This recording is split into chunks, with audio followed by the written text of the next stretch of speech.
Grabe ang sukal na ng ano. Dahil sa puno ng aratilis.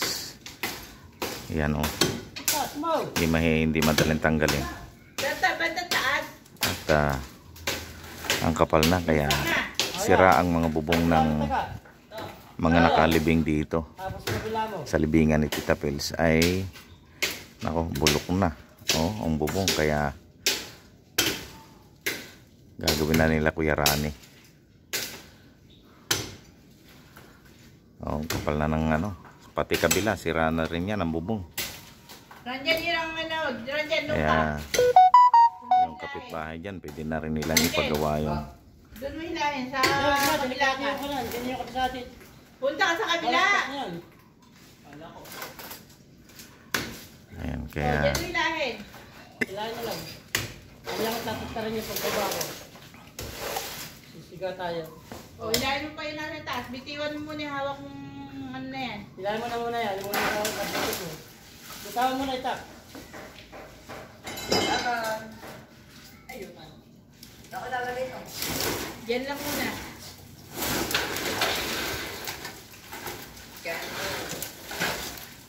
Gano.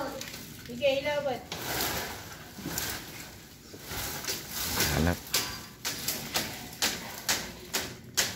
Nandyan mamaya na.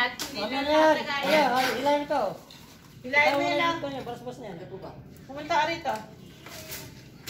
Gusto mo kapagati, magagalit ka na. Taas mo yun.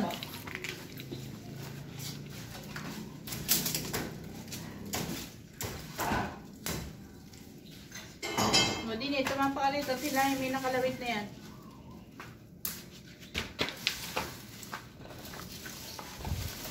Kaya pag hindi na asikaso din yung mga ano, libingan, ay kawawa din ang kalagayan ng mga na kahit sila ay nakalibing na, pero dahil sila ay parte pa rin ng buhay natin, kaya dapat asikasuhin pa din. Kasi nung sila nabubuhay, sila rin naman ay nakakatulong sa atin. Ano mo na, hilahin nyo na yung nobet.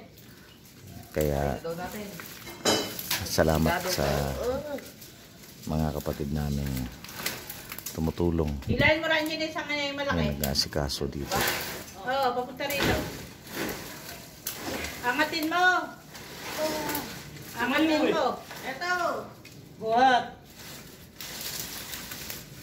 Nobet mo ate may sanga na yun at saka mo hilahin papunta rito. Sige, iulog mo na. Bitinin mo na sa dulo. Tagayin mo pa yan, yung isang sanga.